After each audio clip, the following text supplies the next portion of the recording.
Hi, good morning. Nasi sidagi koi ma'am koi class 11 की chemistry जी koi hojik tamba horozi koi na sangai dok nakoi ma'am tak pa hobri ngai sida nakoi na khanga da nakoi da hai ga da nakoi na khanga da buze class 11 की chemistry sida nganja unit number 1 begin up to 14 bau yaubani unit tara mari yaubu sida ida sada unit number Karamadi say 9, 10, 11 unit ahum simadi ekoina ayama matam de koina tawdruju kai matam de tawdu yawi karigino da atoba unit mayam je loina khangadi harmi unit singudi ira ira na khangba ngam ba hitare ko adune ko hojik sada unit number c sana unit number 1 2 3 4 and so matam matam tala kani adune ko hojik sada unit number 1 de ko mem to hojik ko Sanengo unit number 1 siki mami kari kowi jo today I say unit number 1 siki mami basic concepts in chemistry masida tamgado isi angja class 11 ki chemistry sida onata ka 12 ta ekoi na magi makha da tamako matamda yam maru ba concept ko makha gi maning gi unit mayam jing tamako matamda yam darga laiba magi concept mayam jing do magi fundamental concept mayam jing do madu tamgadori ni ko atunoji si unit si pajana khana matungda atoba unit tambanu mai dori aduri hoji tawraji masigi ahan bada samna koi da taka tawji unit number 1 ji ahan bada samna koi da taka tawji the laws of chemical combination hai ibuba say laws of chemical combinations hai laws of chemical combinations have been said answer akoina kadogi da nangza kagi 17th century gi adwai da ko scientists in magi science very research tawe ko kamai to get element amaga reaction to compound same hybrid reaction to sigi reaction jing se kadogi matam da nangza law khargi matu ina thwe adu orgadi asa element amaga combine toraga the reaction toga combine toraga compound seba matamda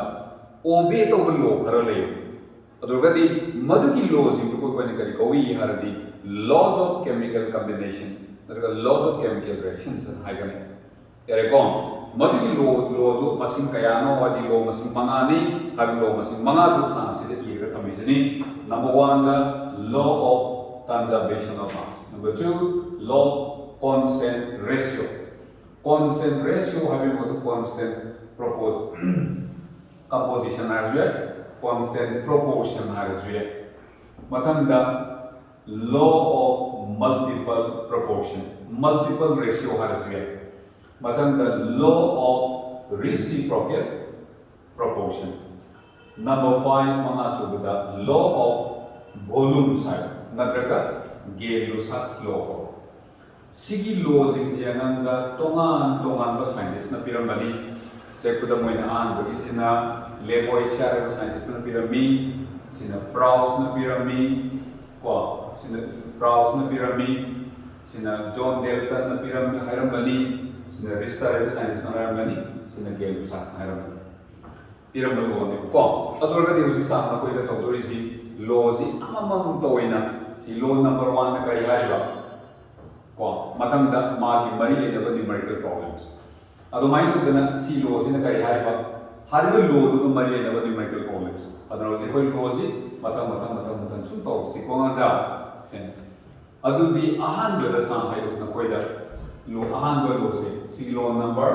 1 si ying si ko du de si law number 1 sa hai na koi Sigi law number 1 and law conservation of mass is in a kari hai no hiding on the sumai. The law of conservation of mass states that mass is always conserved in a chemical reaction or in a chemical combination. Hai mudi adu maina hai haragana sumai the total mass of the reactants is exactly equal to the total mass of the products in a chemical reaction and hybrid. Hybrid in any reaction, I'm talking about नंजा नसाई मास है never मांगन Basu यादे अदुगा कैदोबा same Basu नमदे हाइदि मास है हाना लेबा नसाई reaction अमा थोक मतमदा मास से मांगन बसु यादे अदुगा same Basu नमदे हाइदि करे नि अराइ बंदा दा हरदि रिएक्शन अमा थोक पाइसिदा तौदुरि से नंजा सिदि मोसारि से को एनी रिएक्शन अमा थोकदा सिदा रिएक्टेंट लेरे को नंजा से रिएक्टेंट्स नि रिएक्शन तो है अदुगा करी पीरे सी प्रोडक्ट पीरे सिदा के जोगेदा मागी लो से नाइसे लो कंजर्वेशन ऑफ मास नाइसे रिएक्टेंट मयाम से सिगी मास तो टोटल मास अपुंबा मास तो अदुगा रिएक्टेंट तो कोना सेमपा सिगी प्रोडक्ट से सिगी टोटल मास तो अदु ऑलवेज मानगदौने से रिएक्टेंट ओरिगेदा 10 ग्राम लेरे खलसी प्रोडक्ट ओला कांदा 10 ग्राम अदुम लेदौने इंब्रा अदु मास तो हान ले दुदगी हेगबसु यादे ताबसु यादे सब माना लेदौने सिउदि मास कंजाप तो वागे अदुगदि एनी रिएक्शन अमा थोपा मतमदा मास से कंजाप तोई रिएक्टेंट की मास का प्रोडक्ट की मास का अदु माने इ हाबसे यम लाइव एग्जांपल अमा सा कुट केना को येम को गंजा येमुसदा सिदा कोई मैम से आई सुमति को लोगे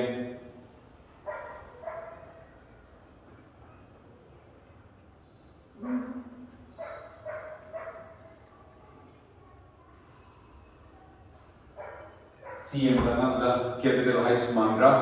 maliko sigi tube som nakan sidai dana kari hape sodium chloride or thum gi solution se law sida ko thum gi solution se law si makum kum je lo sidam kari sida hijil laga sida kai law sige silver nitrate solution law ko sida thum gi solution ju silver nitrate si silver nitrate ki ising da same solution ani ni mawani si yembada lutik lu bali ising da na ko yemo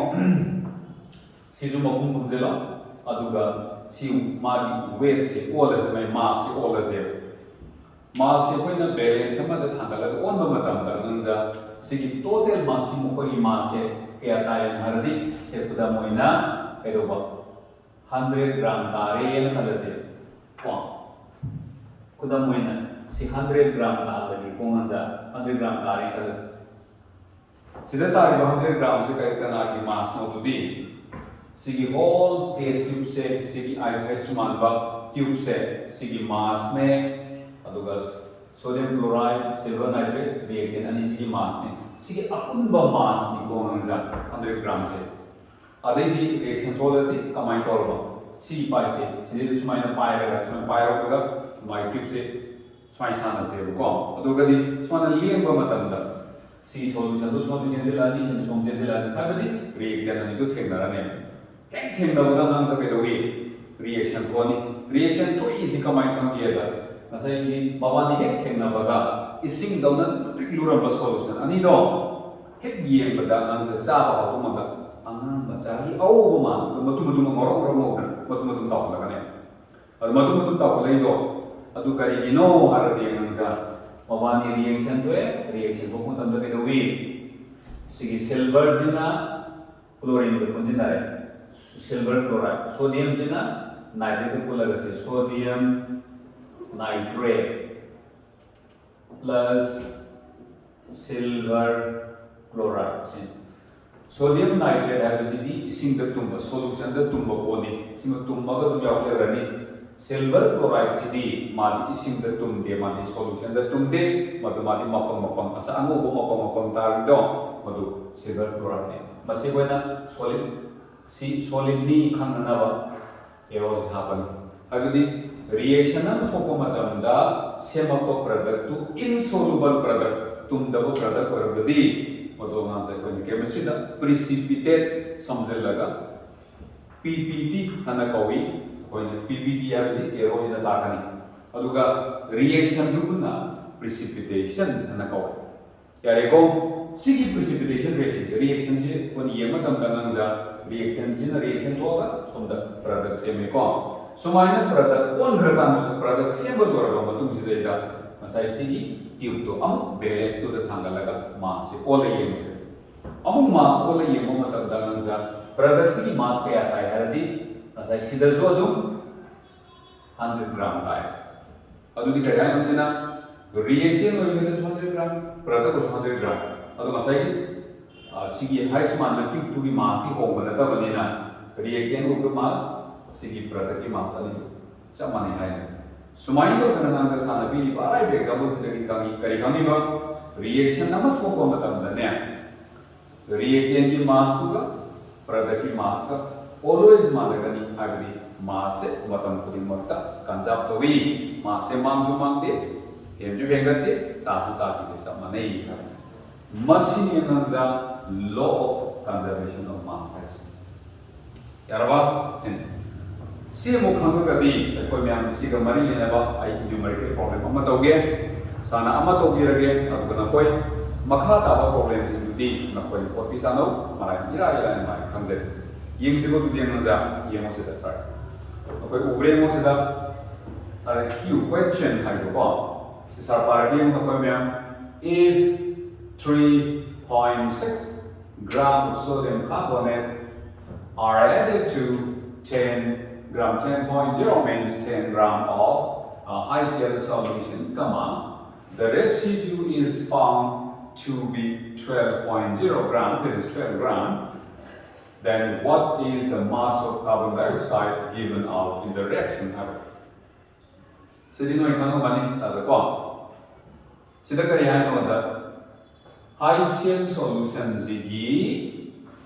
10 gram. Sodium bicarbonate हरिबा compound जिकी 6.3 gram से हापचिले मबानी reaction कोनी product सेमान एरबा हरिबा product तो सेमा मतमदा रेसिड्यू से लेमो बजे कई तोगे त मपम मन लेमो बजे कया तागे 12 ग्राम ने अदु अरगदी कार्बन डाइऑक्साइड गैस तो की मास कया तो ओ है यारबा खामी को दुदे अदुदी सिदी कमाई हो तारे है यिंगजी को सान हाइदो वे मोंगा आई नकोइदा प्रॉब्लम हो पगी मतांदा या नो पॉइंट ता हाइगे नको मेम सान हाइदो रिजे अकोइ केमिस्ट्री तो रजु फिजिक्स तो रजु अदुगा मैथमेटिक्स तो रजु लोइन मते अप्लाई तो रदोने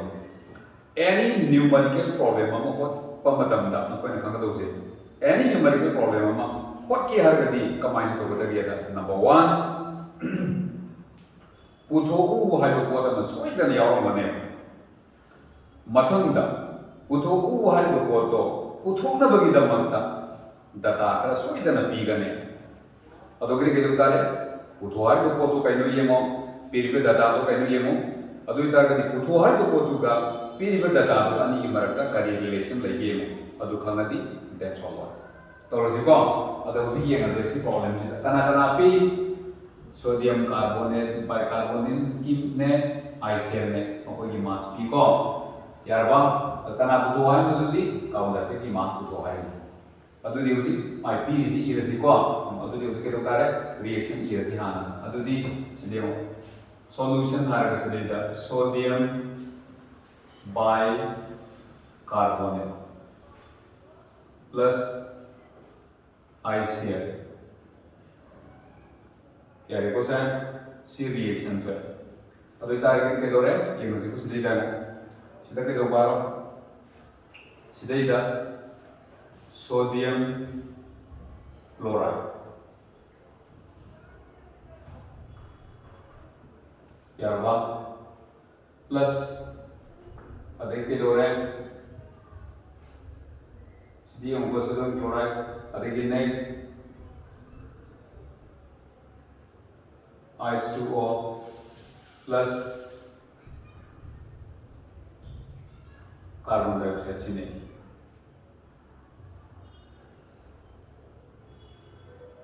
सी एरो हापी कोंगा जा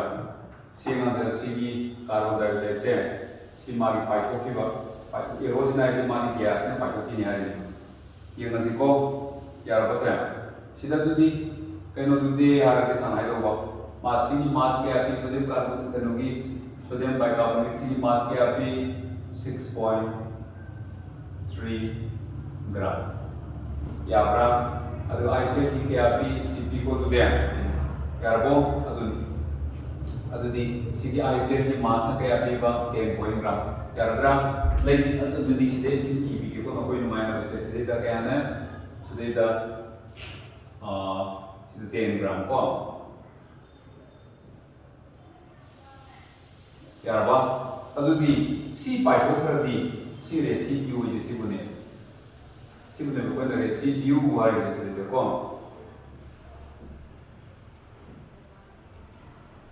यारबो अदु मागी मास सिने कुवाई सिगी मास कार्बन डाइऑक्साइड की मास ने सी वा थायरो अदुदी ngasai सान सो हाई को लिंगी नो रिएक्टेंट की मास का प्रोडक्ट की मास का ऑलवेज माना तो नहीं हाइड्रा अदुगदी रिएक्टेंट की मास का सोंगो माना का तो नहीं अदुगदी रेसिड्यू जे सिगी मास की क्या पी रहा है 12 ग्राम पी है इसे 12 ग्राम पी ड्रा 12.0 ग्राम अरे माय मास क्या हमारे क्या है कौन अभी देखो सी मवानी तीन नब्बे मास का सी 90 मास का मान लो इधर माना नहीं को अभी ये मतलब कुछ सीधे मतलब दी सीले दी ये तो बड़ा नाव मार गए सुमाइना सीधा total mass of reactants equals to total mass of products.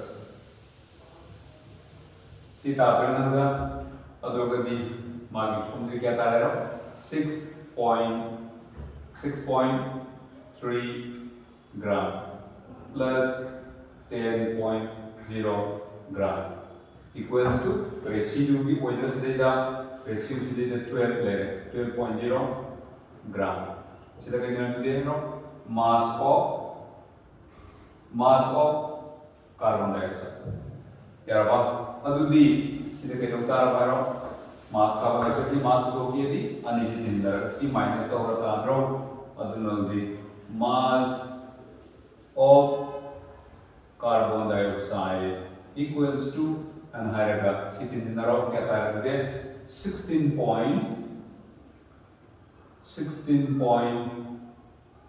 नत्रा 16.3 ताइको से ना 16.3 ग्राम minus 12 ग्राम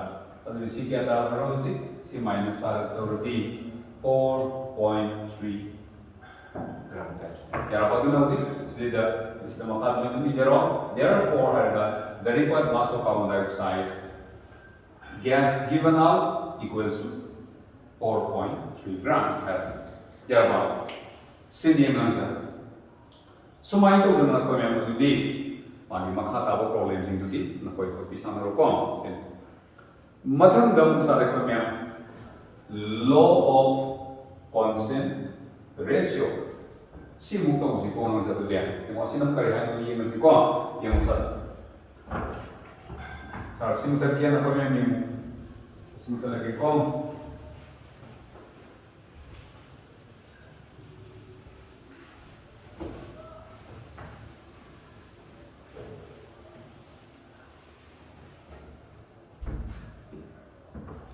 अदुदी मथन द law constant ratio कौन सिना करी है ये तो सुमाई second law से नहीं second से नहीं it states that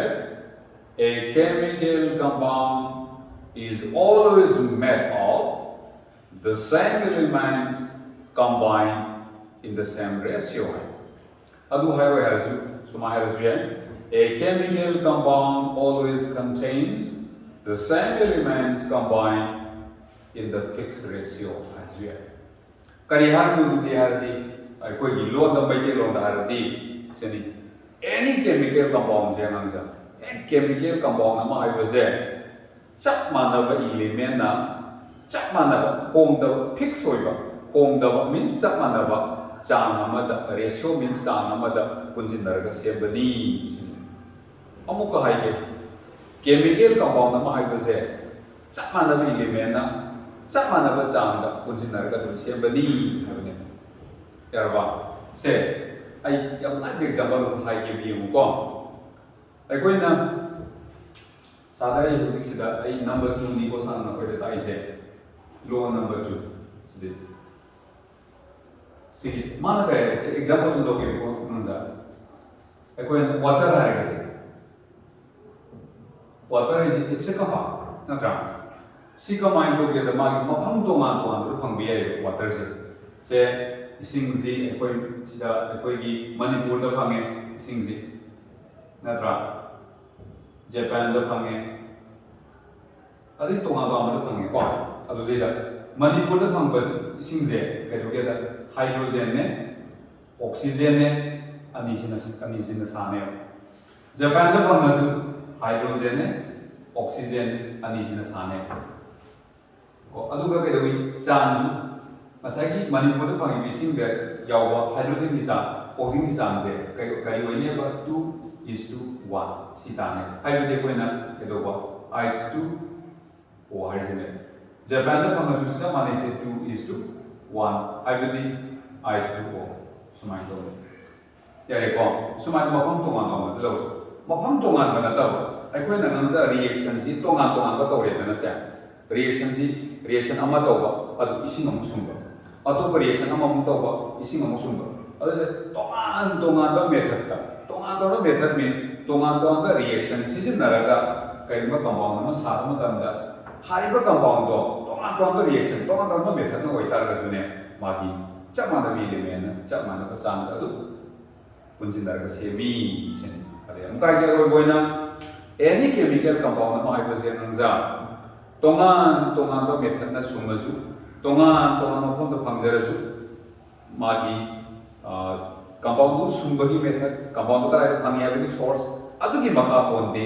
chemical compound अमा हाइबसिदी चप मानब एलिमेंट ना चप मानब चांग द रेशियो द पुंजिनरगा सेमबनी हाइबनी यारबा सिनेमा इसे अदुरगदी सिगे मागी मरी लेनबा न्यूमेरिकल प्रॉब्लम सम तौसे को सनाइ दो सिगी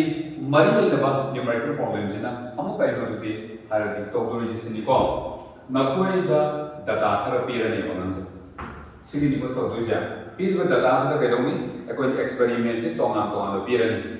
आन पे एक्सपेरिमेंट कंपाउंड अमा सुमनि हारिबा सेम कंपाउंड अतोप एक्सपेरिमेंट अमा दम सुमनि अदुगा डाटा खर पिरनि एक्सपेरिमेंट अनि दुगी पीरिबा डाटा ना लो सी चुमी हाइबसु गुनु सी तौदोरि तौरसि को दे यमु सादai सिदे यमु आई सासा हाइगे को यमु को but the question in the था का सामने ये से को मेमो सारी पार्क में को मेमो को 1.375 gram of copper oxide was reduced by hydrogen and 1.098 gram of copper was obtained. In another experiment, 1.178 gram of copper was dissolved in nitric acid and the resulting copper nitrate was converted into copper oxide by ignition. The mass of copper oxide formed was 1.467 gram. So that these data illustrate the law of constant ratio. Adu disi kari hari yang si ko mai disi ni experiment ani tawre reaction experiment ani in the sense reaction ani tawre ahamba reaction ji dana ahamba experiment ji dana kai dore copper oxide hai compound ji laure yang sa ko yung ko disi sa hai ye ko segi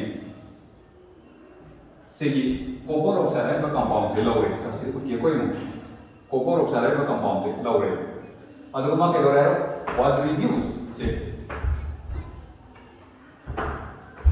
se reduce to be hydrogen reduce have the aqua chemistry da reduce have the kai do ba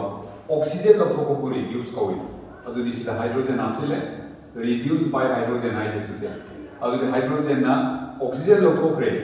H2O same re kai dare copper le hokra sengan sa sumai to re ko an experiment ni adu da ma hai ba sigi copper oxide ki mass se si kya ne ba 1.375 gram ne kya re ko adu ke dogi si copper ki mass se si da kya ba de di copper ki mass se kya tar ba 1.098 gram si tai ta ne kya re ko sa next mathang da adu experiment ma mung lo re ba nan अतो experiment सिदा ना कतो है सी copper से copper है वो सी copper से कतो सी देमो कॉपर से करा तो मल्ली dissolve in nitric acid ICNO3 सिदे दा तुमले यार बाद मवानी तुमली भी मवानी रिएक्शन तो आनी अदुगा सिदे दा कॉपर नाइट्रेट CCM दो इको से कॉपर नाइट्रेट से में अदुगा सी के कॉपर नाइट्रेट से नाइट्रिक एसिड का कॉपर नाइट्रेट सी copper nitrate sem में high did हम ले high के मान से resulting copper nitrate है सी copper nitrate sem में मत sem resulting means कोई रप्पा sem को copper nitrate से was converted into copper oxide C copper oxide को है copper nitrate सी करा तो है copper oxide से तो है plus सीधे तो nitrogen nitrate से करने की आस हुई ना और तो इधर कभी कहोगे सीधे फंगी बसी कॉपर ऑक्साइड से बाय से बाय इग्निशन ने से मई का न था इग्निशन मींस मई था अदुदी पर से फंगी बा कॉपर ऑक्साइड से यारबा सी कॉपर ऑक्साइड की मास से क्या निकले 1.476 ग्राम में सी कॉपर की मास में क्या है हां बताओ कॉपर की मास से सी कॉपर सी की मास से क्या कारबा 1.178 ग्राम से ने अदुदी माहाइसी सिदा पीरी बददा सिना लो कॉन्सेंट रेशियो से चुमी है जो लो है बने कौन क्या प्रश्न है से अदुदी नजा कमाई को तारे से मान तो हाई को से senior अदुदी ngasai han lo ngasai lo hai ko ni no do na kai hai ba compound number si chama na ba element na chama na ba sa ko na se mi hai ra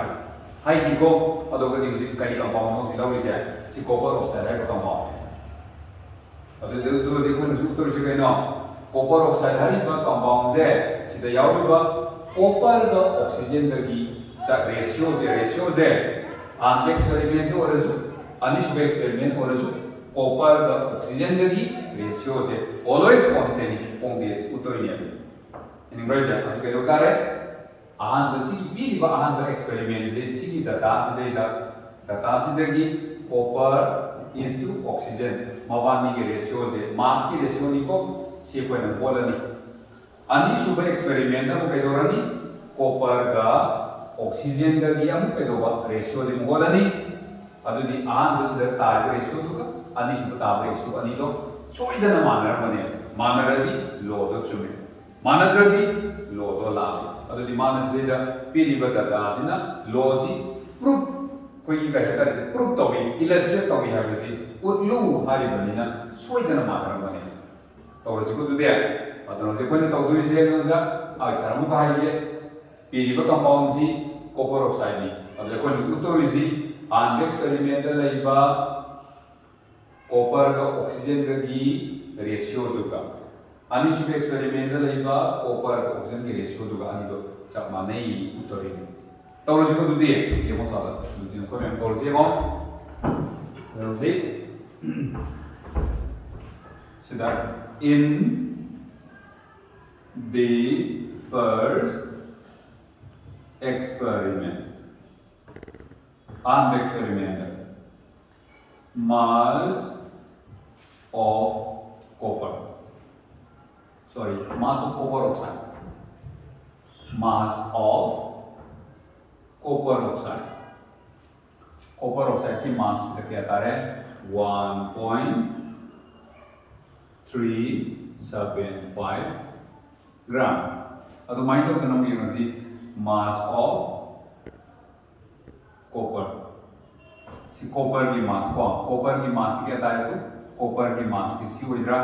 अदि 1.098 ग्राम therefore हरगा mass of oxygen ये मोदु दिनो इलाले खानी copper का oxygen का पुन की मास न सिदले अदो कॉपर सी मास न सिदले अदो ऑक्सीजन की मास के आनो बिहारदी पवानी पुन मास सिदगी सी कॉपर की सरुक खाइदो बिरोइद्रो अदि से माइनस तो अदो क्या तारे हंजा 0. अदो दी सिदा 7 को 7 लेरे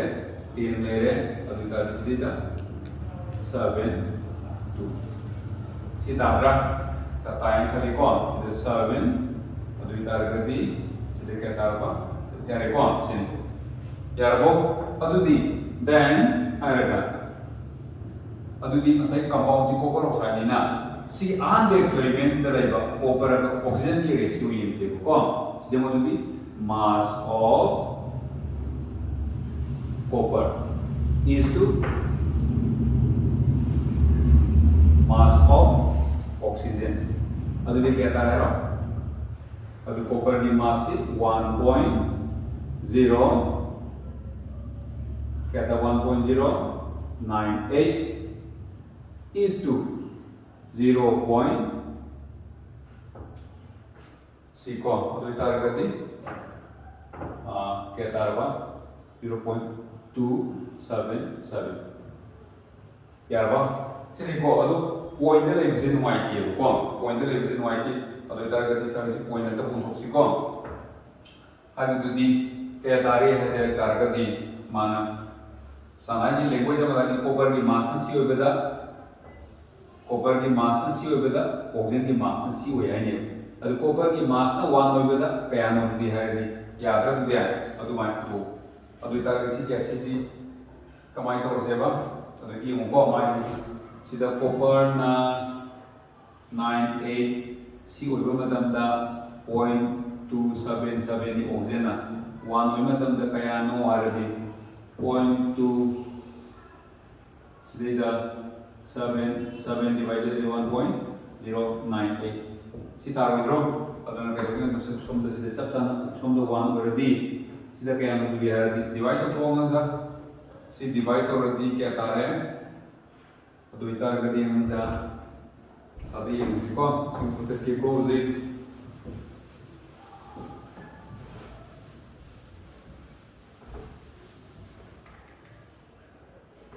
अदो इतारगति नकोय दुम यंगजरो से क्या तारबा तो गति 0.277 1.098 को अदु तारगति 0. क्या तारबा तो 2 को 2 हरसी को अदु तारगति 2 16 19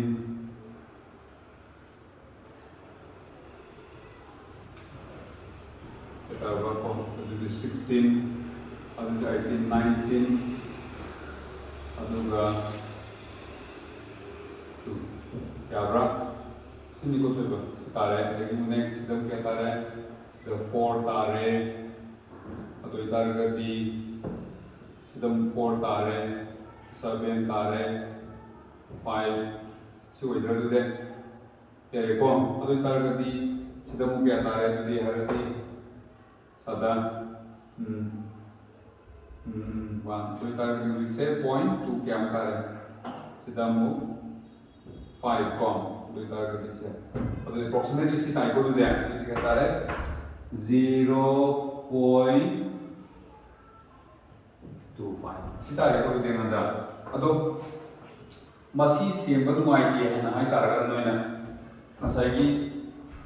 कॉपर की मास ना मान से 1:c हाई रखती कॉपर की मास ना 1 होबदा ऑक्सीजन की मास ना c हाई ले अदो दी कॉपर की मास ना 100 होबदा c मास क्या ना 100 को तो जो अपामनी को दुदे नहीं अपामनी अदो दी नेक्स्ट हम तो रिको सादेव सिदी नोइना डिवाइड करके साना सिंपलीफाई करके लांबा याव सु नोइना सान तुम सिंपलीफाई करके यार नी नोइना यंग को आना नी यंग तुम ये next मतंदा in the second experiment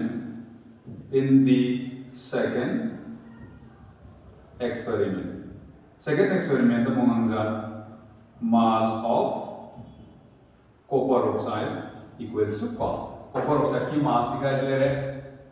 सादे को तो दे the mass of copper oxide सिले को तो दे 1.1476 gram मतलब the mass of copper की mass है copper की mass थी क्या तार है copper की mass थी करा कितनी है ये सीधा पी है कुछ है copper की mass क्या ले रहे copper की mass थी 1.178 gram therefore an higher mass of oxygen की mass थी मोबाइल copper को oxygen को पुनः mass तो देखिए copper की सब खाई दो प्रोपान और तो oxygen की mass आ जाए इसी देखिए सी खाई दो सी कहता है 8 खाई दो 8 ले रहे 8 सीधे तो देखिए 9 तारे 2 को सी तारे नहीं को तो देखना नहीं सीधे सीधे और तो जितने ना है कम की मुझे कौन ऐसा तो मायने mass of copper is to mass of oxygen सीधे कहता है copper की mass थी 1.78 is to oxygen की थी 0.298 सी तारा अदुदी copper की mass ना 1 होई मतमदा सोमदा क्या नाम दिया रदी ये मोदुदी नसाई 1 होई मतमदा क्या नाम दिया रदी असाई तो उदुनी समाने सीधे जैसे डिवाइड तो होता है कौन अदुरगदी इसे 0.298 divided by copper की मास सी हो तो oxygen की मास सी copper की मास 1 हो मतलब oxygen क्या मतलब दिया है इसलिए जैसे डिवाइड हो ड्रॉ तो दुनिया में सही तो कुछ माने यार बा 1 is to हर सी डिवाइड तो मसाई तो माइन अब तेरे को सी तो मतलब तो दिस इज approximately मसाई तो माइन क्या तारा बा तो इतना कि 1.178.298 so approximately from that to the 0.25 approximately there you go adu di mo nga so ke we are the ngasai sige piece da ahan be experiment da laiba ahan be experiment si dagi copper oxide hai base si copper oxide hai ba compound si da copper ga oxygen ga ahan be experiment si da copper oxide si da ahan be base da copper oxide hai ba compound si da yaw ba copper ga oxygen ga di ratio do इनका इसे समझना है copper oxide या होगा copper oxygen की ratio से सीधे P किसने next अनिश्चित experiment हम किए अनिश्चित experiment हम कोई ना copper oxide से सीधे या होगा copper oxygen की ratio से किए और सब मान बनता है और दूसरा दी सीधे की बना करिए ना खाने copper oxide का compound से चार नंबर element copper oxygen का सीना चार नंबर ratio था कुछ जितना का size सीन यार तो दी सीना का तो यार तो दी low to चुमे group तो ग्राफ अदर के तो यानी सीधे कोई इरोड सादा other this shows the given data illustrates the law constant ratio क्या है कौन सा सिगी मखा ताबा नकोई की प्रॉब्लम बुदी नकोई अमुक सादा नकोई यूम द तौर का ये लगा मुखा की संग नकोई मुखा को भी संग रो सिनी संग है तो सी मुखा नबनी ना मतलब नंबर 3 सिमुख तौजी को दे सा सिमुख तक को ये मोट दे नंबर 3 से सिनम करी हाई मोट दे आ रही सिनी को आई सी तो तक ये न जा को नंबर 3 से सीजना अब दी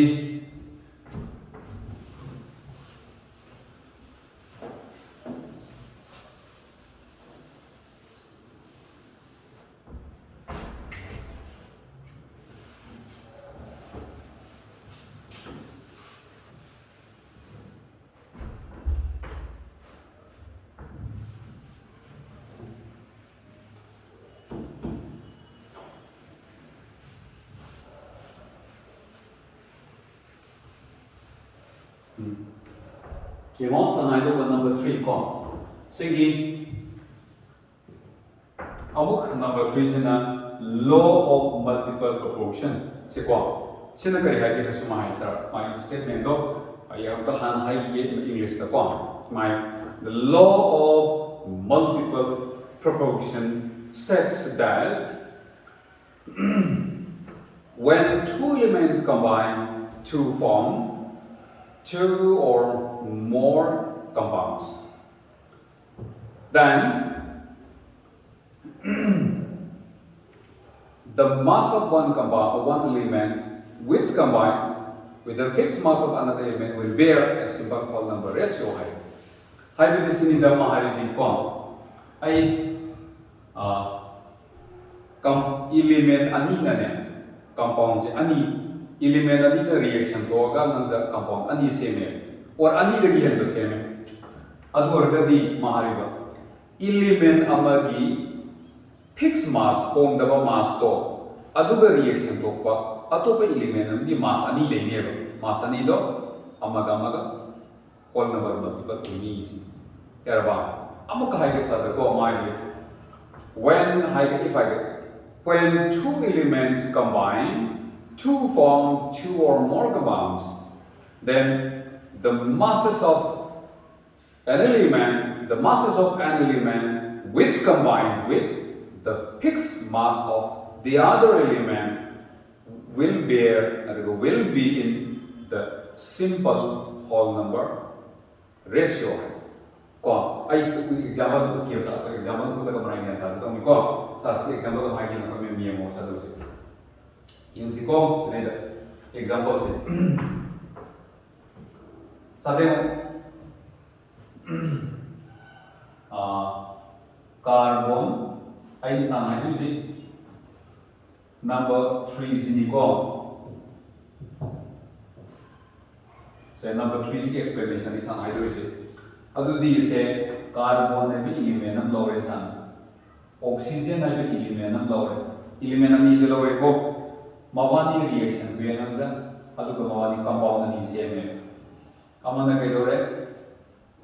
amana ke no carbon monoxide amana kari carbon dioxide kyara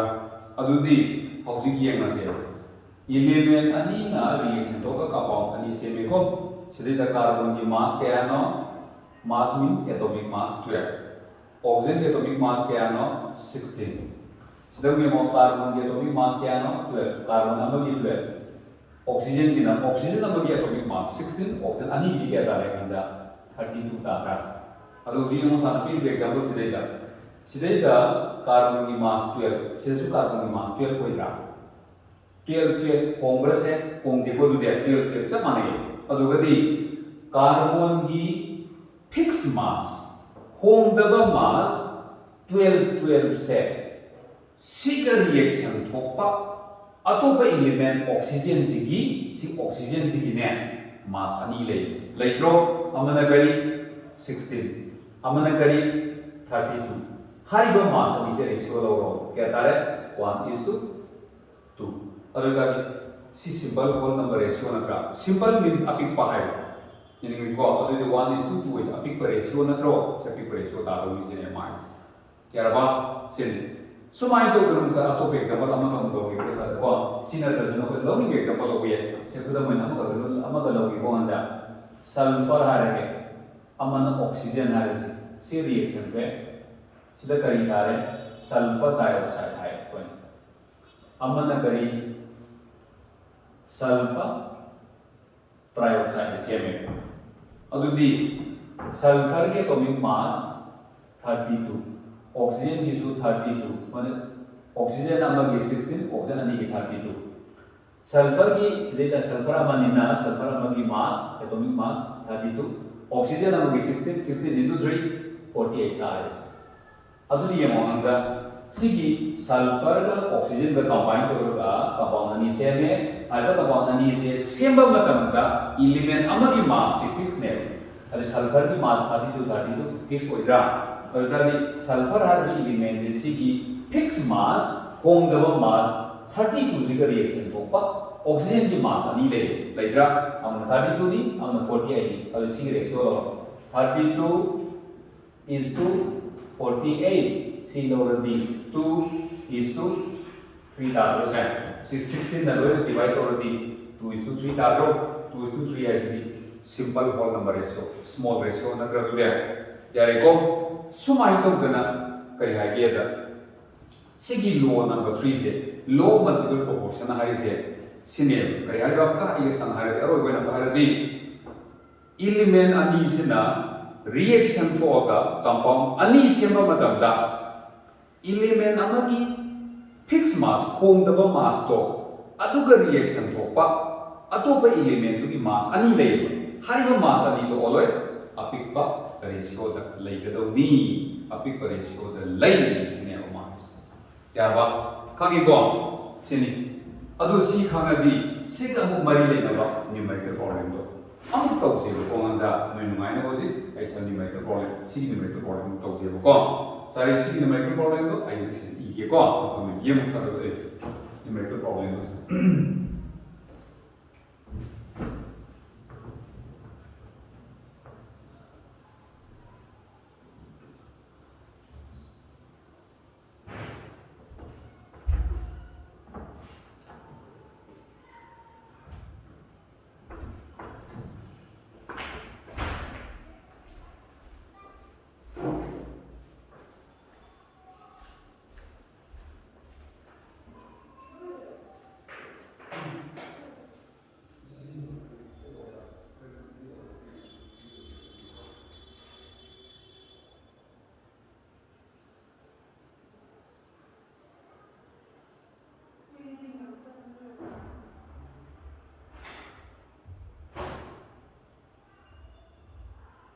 Similarly, I'm sure it's all.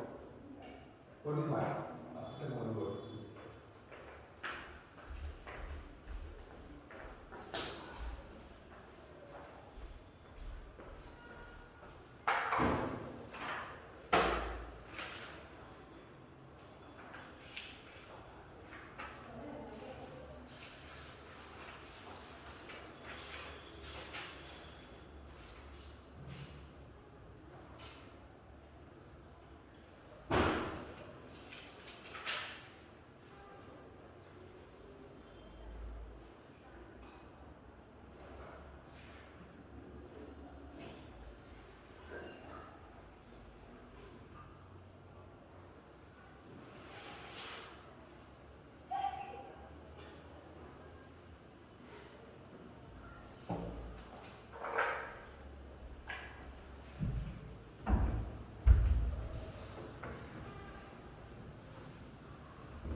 ये मोमेंट से सदा सिगी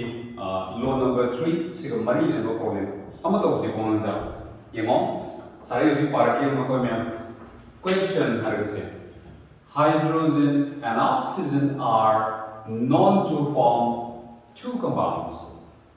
The hydrogen contained in one of these two compounds is 42.9 and in the other it is 27.3. मारी करे है बा hydrogen का oxygen का से कंपाउंड अन्य से में अन्य से बकरी में ये दाबरा अन्य से सदा इसीलिए हाइली हमारे कंपाउंड अन्य से जैसे खाना में ना कोई सिमुत के को मारी से हाइड्रोजन का ऑक्सीजन का कंपाउंड अन्य से में अमना कहना रो H2O अमना कहना हाइड्रोजन पेरोक्साइड सिनेमा ममिंग पंदबे वाली हाइड्रोजन पेरोक्साइड कंपाउंड अनि निको अनि सिगुनी मान में तौरिसे सेदि हाइड्रेट अदुदा मा हाइबो नसाइगी द हाइड्रोजन कंटेन हाइड्रोजन यावबी सांगसे in one of this two compound नसाइगी हाइड्रोजन ऑक्सीजन का सेम कंपाउंड अनि सि मनुदा अहान ब कंपाउंड से तै यावबा हाइड्रोजन की सांगसे सिने अदुगा इंडिया द अतोबो तो यावबा हाइड्रोजन की सांगसिना सिने अदुगदी सिदा पीरिबा data से सिना Kadwa so that the data is in agreement with the law of multiple proportion सिदा पीरिबा data से law दुगा agreement ले means law दुगा सानै हाबि लु हाबि आई थिंक law दु सुमि लु हाबि यारे को अबे तारगदी सान सहाय के दोली सिमो औजे पण उत्तर से कइने बारो law दु मिंजिमो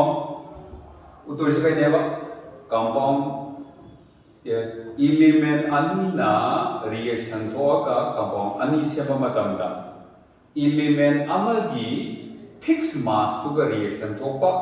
atopa element to ki mass ani do ani lai mass ani do api ratio the lai isin uttoris adogadi usi adu apply to si ko sida ke utare hydrogen ki compound ani sida ka hydrogen ka oxygen ka semaga hydrogen ka oxygen ka ni sida combine to compound ani sem hariba compound ani sida ke ko uttoris adu hydrogen ki fixed weight का reaction तो पा oxygen की mass अनी ले लिये hydrogen mass अनी तो small ratio दे ले उतने रहो अदु मायने कोई कोई हर करना oxygen की fixed mass का reaction तो पा hydrogen की weight अनी ले ली अदु मायने hydrogen अदु उसी नोई मायने बा hydrogen की fixed weight ना हाई की को ये मसा अदु दी psychology का और से को solution अदु दी in the first compound in the first compound ani semi harmanina ai compound ami du pandrabina in the first compound harage keba water adagi H2O adagi H2O to hydrogen peroxide kan pira magadi in H2O second dana in the second compound habi hota in H2O to in hydrogen peroxide kan hydrogen ko the compound to mamin pandrabina ai first second dana harage adu taragadi sidi masi mass of hydrogen की mass क्या था रहा है 42.9% से ने सामने में कुछ याव से ने अदुदी element दी hydrogen का oxygen का याव में नहीं मवानी की इसी मनुदा मवानी की mass सी कोला का percent means 100 तारे मवानी कुन बा 100 की मनुदा hydrogen की सरुक से नी oxygen की सरुक क्या मतलब है oxygen दी 100 देसी hydrogen the mass of and therefore mass of oxygen की mass क्या था है 100 minus 42.9 सीधी क्या था बगन सीधी क्या था 57.1 सीधा ब्रा अदुदी then है ये मज़े को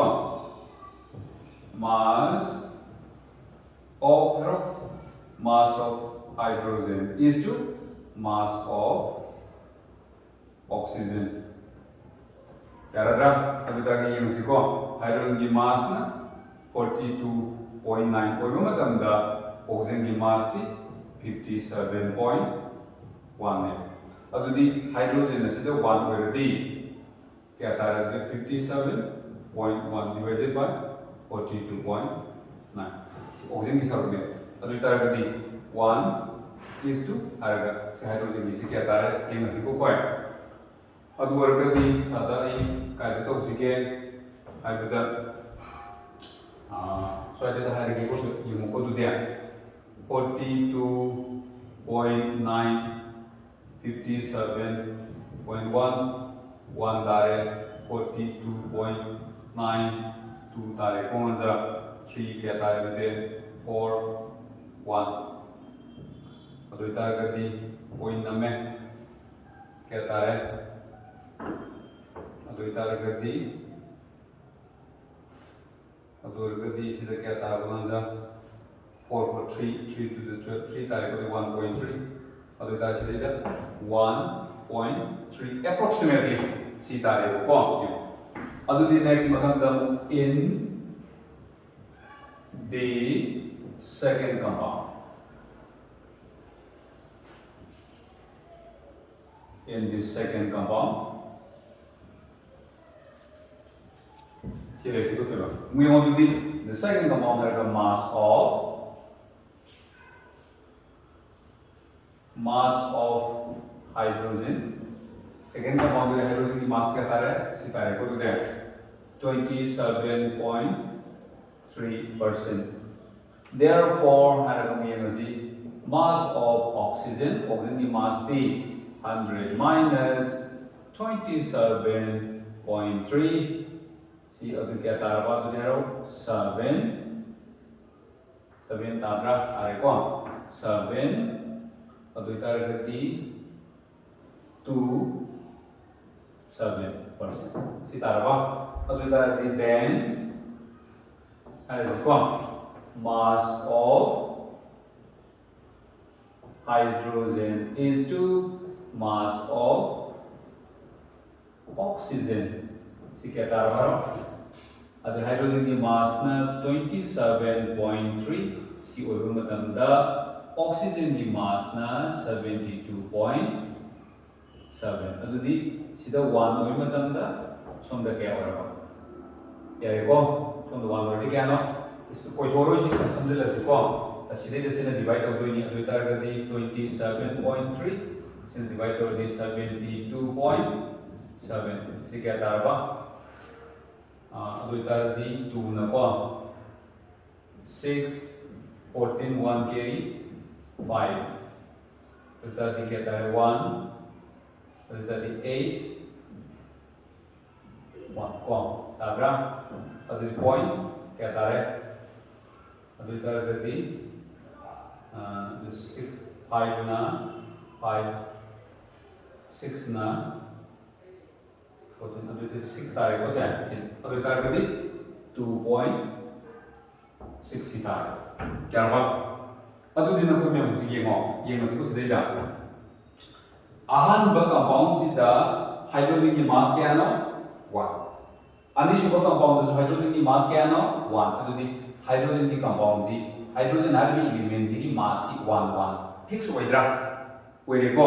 अदुदी हाइड्रोजन हारिबे एलिमेंट की मास फिक्स मास 1 से सिगा रिएक्शन थोपा ऑक्सीजन की मास अनि ले अमना क्या नो 1.3 अमना क्या नो 2.6 अदुदी मास अनि से सिंपल रेशियो द लेगदौने लेबि यसिको अदि यमो नाउ हारगे होसिको now the two masses of oxygen which combines with the fixed mass of what kanagino hydrogen ko hydrogen की fixed mass 1 निको से 1 तो 1 कोई 1 और नहीं मोंटे से 2 और 100 और ये तो को fixed में तो सीधा 1 और से 1 2 और से 2 से 100 और से 100 कोई निको fixed mass of hydrogen यारबा are in the ratio of 1.3 is to 2.6 equals to 1.1 is to 2 सी ताकत में मजा सी अदु 1:2 is simple ratio na draw comma a simple paragraph whole number ratio yare ko aduna this proves the law this shows that the data is in agreement with the law of multiple proportion however yarba sin yare ko sin adu sada nakomyam sigi magi sigi laws of chemical combination da number 3 si sang si bolo yarba adu de nangza sada nakomyam nasi ki oina di nakoi sigi 3 je sir si bol torage mathang ki mu class ta nakomyam amuk sada nakomyam sigi number 4 ga law number 4 5 je simu tor si ko ngaza which of the best